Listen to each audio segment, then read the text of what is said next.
Petite victoire les amis, puisqu'on a réussi à faire reculer Éric Lombard avec sa mesure stupide d'abaisser le seuil de TVA pour les micro-entreprises à 25 000 € par an. Donc ça veut dire que ça sert à quelque chose, hein, les vidéos que je fais, mais au-delà de moi évidemment l'ensemble des gens qui l'ouvrent, qui ont commencé à parler sur les réseaux sociaux parce que ça a été véritablement un tollé cette mesure sur les réseaux sociaux, parce que ne vous y trompez pas, hein, évidemment que vous allez avoir ensuite la LFI et puis le RN qui vont dire oui on s'est battu, etc. Ils s'en fichent complètement. Je vous rappelle que ces gens sont simplement en mission pour conserver leurs avantages, ils sont en mission pour qu'il y ait toujours un flux continu d'argent public qui arrive dans leur poche, et c'est simplement parce qu'ils prennent peur, parce qu'ils se disent « oulala, là, peut-être qu'on va quand même froisser une trop grande partie des gens », qu'ils commencent à se positionner sur un sujet. N'oubliez jamais que ce sont des dealers d'opinion, ce sont des influx-voleurs, les politiques sont là pour surfer sur là où le vent est le plus porteur pour assurer leur prochaine rente d'argent public. Donc moi, quand j'ai appris cette mesure, j'ai communiqué évidemment sur Twitter en expliquant à quel point cette mesure était stupide et à quel point elle aurait fait beaucoup de mal aux plus petits des entrepreneurs. J'ai également fait une vidéo sur le sujet, donc je considère que j'ai fait mon travail et beaucoup d'autres gens ont fait leur travail, donc bravo à tous les citoyens qui se sont emparés de ce sujet. Donc on va écouter Éric Lombard là-dessus, mais sachez que le combat est loin, très très loin d'être terminé, parce que n'oubliez pas que si cette caste parvient à se maintenir, c'est en utilisant le diviser pour mieux taxer. C'est-à-dire, voilà, on va dire, bon bah les petites entreprises, ça va, cette fois on les épargne, mais les grosses entreprises, elles doivent payer, etc. Et ils tablent sur le fait qu'on va accepter ça. Elles tablent sur le fait que les petits vont se dire, ouf, les impôts sont passés à côté cette fois, tant mieux si finalement les gros payent des impôts, sans comprendre que chaque euro d'impôt qui est prélevé sur le portefeuille des Français, c'est un euro qui est utilisé à faire grossir cette part parasite de l'économie qui justifiera les impôts de demain. Donc aucun impôt n'est une bonne nouvelle, aucune hausse d'impôts n'est justifiable dans le pire enfer fiscal de la planète. La seule chose qu'un budget sérieux devrait faire, c'est diminuer drastiquement la dépense publique et les impôts.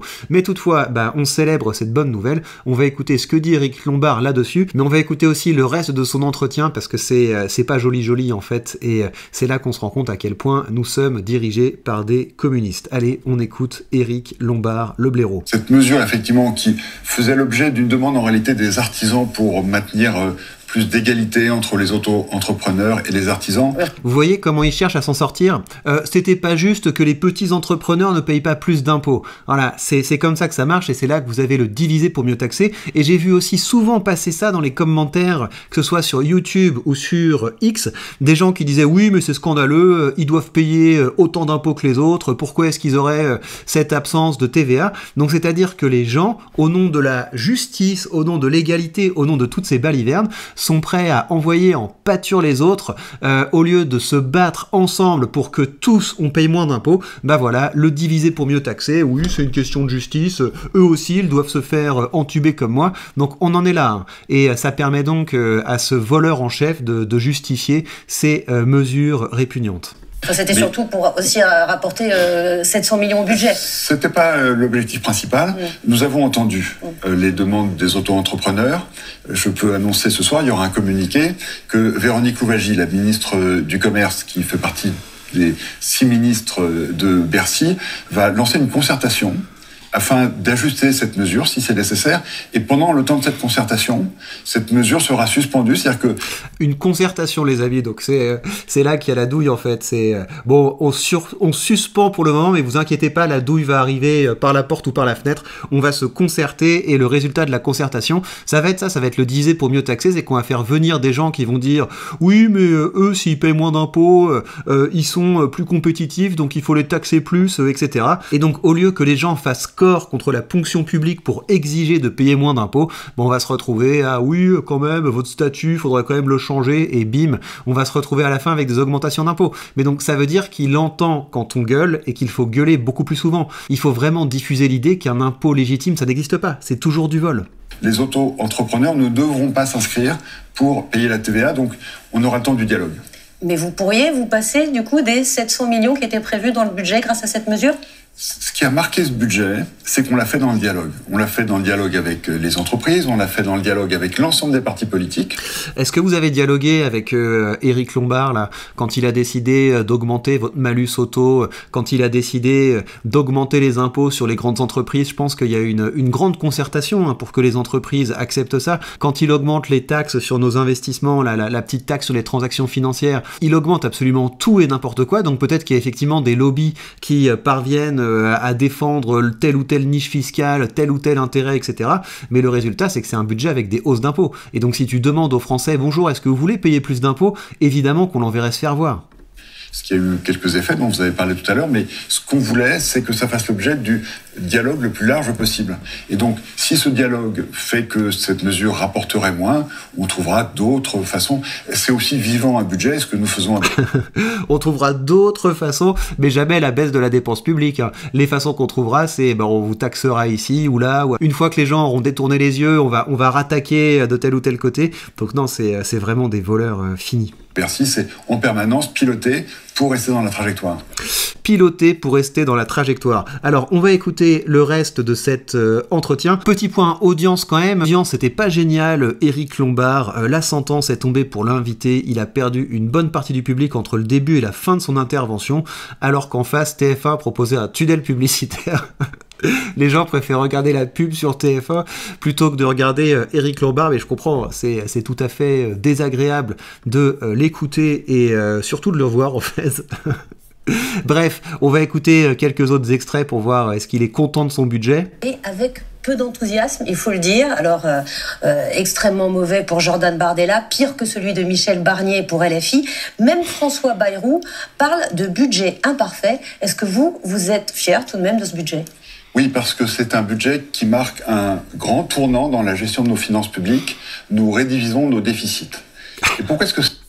Ouais, donc là déjà je dois l'interrompre. Nous réduisons nos déficits. Donc ça veut dire que la France est toujours en déficit, mais le déficit grandit un petit peu moins. Voilà, c'est ça que ça veut dire. On passe d'un énorme déficit à un déficit catastrophique, mais voilà, on est en train de réduire le déficit, donc ça veut dire que la dette continue d'exploser. Ça c'est la première chose. Et puis l'autre chose, c'est que réduire le déficit par des augmentations d'impôts, c'est détruire la compétitivité du pays.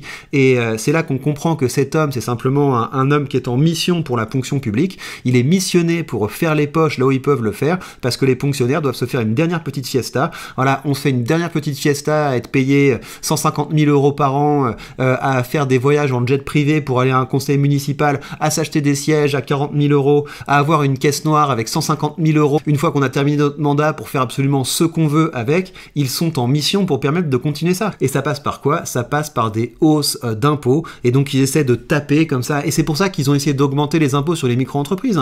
Ils essaient de taper sous là, tiens, si on tape sur eux, est-ce qu'ils se lèvent? Tiens, non, là ça bouge pas trop, alors on va taper dessus. C'est ça qu'ils font, ce sont des vieux vautours. C'est important de réduire nos déficits. En fait, il y a un certain nombre de nos compatriotes qui sont surendettés et ils connaissent la difficulté de la situation. La France est surendettée. La France est surendettée. Nous avons plus de 3 300 milliards d'euros de dette et cela coûte. Et c'est en train de nuire à notre indépendance, à notre souveraineté. Le budget de cette année va marquer une inflexion forte. Le déficit va baisser, il était de 6% en 2024, il va atteindre 5,4%. Bravo. On va petit à petit pouvoir stabiliser notre dette et donc Et même pas en plus, parce que la conséquence principale de ce budget, c'est qu'il va y avoir moins de contribuables. Ils vont s'en rendre compte assez vite, c'est qu'il y a plein de gens qui se sont cassés. C'est plus possible en fait. La France ne mérite pas 70% d'impôts. Il faut retomber un petit peu. C'est joli la France, c'est un pays qui est sympathique, mais ça ne mérite pas qu'on paye 70% d'impôts. Voilà, donc j'imagine qu'il y a des gens qui écoutent et qui payent beaucoup moins d'impôts que ça. Tant mieux pour vous si vous êtes bénéficiaire du système, mais pour les créateurs de valeur, la France c'est un enfer absolu. Donc évidemment qu'on se casse tous, et c'est normal. Donc t'as décidé d'augmenter les impôts, c'est un fusil à un coup, t'as tiré ton dernier coup et tu vas te rendre compte que t'auras augmenté les impôts et t'auras pas réduit le déficit. Ça marche comme ça. C'était possible de faire un budget courageux où on réduit drastiquement la dépense publique, on supprime les agences qui servent à rien, on supprime les avantages délirants des fonctionnaires et on décide de baisser les impôts pour que les gens aient intérêt à créer et à produire en France. Non, on ne change absolument rien à la dépense publique et on augmente les impôts. Mon pote, tu vas voir. Le racket, ça a cette limite que les gens qui ont le plus d'argent en poche, tu les flingues une fois et ensuite ils sont partis. Trouver des marges de manœuvre. Je veux rappeler que Ce que nous versons à nos créanciers chaque année, c'est 50 milliards d'euros. Et ce sera plus dans les années qui viennent. Les méchants créanciers, c'est ça qui est fou, hein, c'est qu'ils essaient de faire passer les méchants créanciers. Franchement, moi, je rêverais que BlackRock nous dise d'aller nous faire voir. Je serais hyper content que BlackRock dise comme ça, non, en fait, votre dette, c'est de la daube, on l'achète plus, débrouillez-vous. Voilà, débrouillez-vous avec votre dette, et ça permettrait au moins que ça s'effondre plus vite, quoi. Mais non, malheureusement, il y a des gens qui continuent d'acheter la dette pourri de la France, donc c'est un problème. Moi je pense qu'il faudrait vraiment envoyer la France se faire voir, qu'on comprenne que c'est un shitcoin et que les gens arrêtent de mettre leur argent là-dedans. Donc avec ça on pourrait faire beaucoup de choses, des écoles, des EHPAD, et donc... Ouais, des routes. On pourrait aussi accueillir plein d'influenceurs algériens cassos sur nos impôts pour apporter un petit peu de diversité. Il y a tellement de choses qu'on pourrait faire avec le fric des Français. Il faut retrouver ces marges de manœuvre. Alors vous l'avez dit, le déficit sera à 5,4%. Il devait être à 5% dans le budget de Michel Barnier, donc finalement vous l'avez un peu élargi. Le problème, c'est qu'il y a une grosse inquiétude sur ce budget partagé par des politiques, par des économistes, par le rapporteur du budget, Charles de Courson, c'est qu'il y a peu de chances que ce déficit soit tenu. Ils estiment tous que l'hypothèse de croissance de 0,9 points est extrêmement optimiste, d'autant qu'il y a des défaillances d'entreprises qui battent des records. Et des gens qui se cassent. Ils en parlent pas assez, ça, du nombre de gens qui se cassent. Et c'est là qu'on comprend le drame de l'idéologie, c'est que quelqu'un qui est profondément gauchiste, il croit que ça marche comme ça. Il croit que l'économie, c'est simplement, voilà, t'as un gâteau, faut essayer de répartir les parts au nom de notre idée débile de la justice sociale. Il pense que ça marche comme ça. Sauf que le cœur de l'économie, le réacteur de l'économie, c'est les créateurs de valeur. Et donc on peut pas envoyer se faire voir systématiquement les créateurs de valeur en pensant qu'on aura de la croissance. Ils se sont fait avec ce budget un dernier plaisir socialiste, et ça va leur arriver dans les dents, et puis ils diront que c'est le libéralisme, ils diront que c'est la faute de la droite, etc. On connaît la chanson. Encore 65 000 l'an dernier, que le chômage augmente. Alors, est-ce que tout simplement ce budget est sincère ? Je trouve bien pessimiste. En réalité, d'abord, le fait qu'il y ait ce budget va rassurer les Françaises et les Français. Ah non, vraiment pas, non. Moi, j'étais beaucoup plus heureux quand il n'y avait pas de budget. Moi, je préfère qu'il y ait la crise, qu'on n'ait pas de Premier ministre. Je trouve ça beaucoup plus agréable quand il n'y a pas tous ces pignoufs payés par nos impôts au-dessus de nos têtes. Vraiment, on se passerait très bien de vous, donc arrête de parler au nom des Français, c'est très désagréable. En service minimum sans budget, on ne pouvait pas investir, l'État ne pouvait pas, par exemple, soutenir les agriculteurs, comme ça a été promis, ou de soutenir la Nouvelle-Calédonie. Donc, sans budget, l'État ne peut pas cramer votre fric dans des trucs absolument inutiles pour faire des choses qui ne devraient pas le regarder. Là, les choses vont s'éclairer. Le budget a été voté ce matin au Sénat. Il va être déféré au Conseil constitutionnel, sans doute, qui va se prononcer la semaine prochaine. Ça va redonner du dynamisme au pays. Mais moi, je veux... Du dynamisme. Ton budget socialiste va donner du dynamisme au pays. Je vais m'arrêter là parce que, en fait, ce pignouf ne mérite pas mon temps, il ne mérite pas votre temps. Ce qu'il mérite, c'est des grosses fessées. Il mérite qu'on les mette au travail pour de vrai, qu'ils soient forcés ne serait-ce qu'une fois dans leur vie de gagner leur argent eux-mêmes, c'est-à-dire en créant quelque chose, en le mettant sur le marché et en comprenant à quel point c'est difficile de faire un travail d'entrepreneur et de faire un travail de créateur de valeur. Mais en attendant, ils ne méritent que notre mépris. Donc, chers amis, comme d'habitude, je vous invite à vous aussi dire les termes. Donc vous l'avez vu, moi je pensais que c'était vrai que le gouvernement avait enterré cette mesure du seuil de TVA pour les micro-entreprises. En vérité, c'est assez clair dans ce qu'il nous dit. On fait une pause le temps que les gens se calment et ensuite on vous remet la carotte d'une autre manière en appelant ça concertation. Donc les amis, plus que jamais, il faut rester mobilisés. Aidez-moi à dire les termes, soutenez cette vidéo, commentez-la, partagez-la et vous aussi commencez à faire vos vidéos. Au bout d'un moment, ça vous rapportera quelque chose et cet argent, ça vous rapproche de la liberté financière. Vu que cette chaîne YouTube, c'est un side business dont les vidéos me prennent 1 heure à chaque fois, je ne passe pas plus d'1 heure sur chacune des vidéos, et bien l'argent que la chaîne YouTube me rapporte, je peux l'investir et ça me permet de faire grandir mon revenu passif. Et avoir du revenu passif, c'est très important parce que c'est finalement la meilleure sécurité dans la vie. Donc les amis, premier lien sous cette vidéo pour avoir des bons tuyaux pour augmenter votre revenu actif, parce qu'en ce moment je suis en train d'envoyer des emails pour vous expliquer comment je fais ces vidéos en 1 heure, et puis également sous cette vidéo vous avez le lien pour commencer à investir. Plus tôt vous commencez à investir, plus tôt votre argent travaille pour vous et plus tôt vous détachez votre temps de votre revenu, et ça c'est la voie royale vers la liberté. Et bien voilà, chers amis, prenez bien soin de vous et à très vite.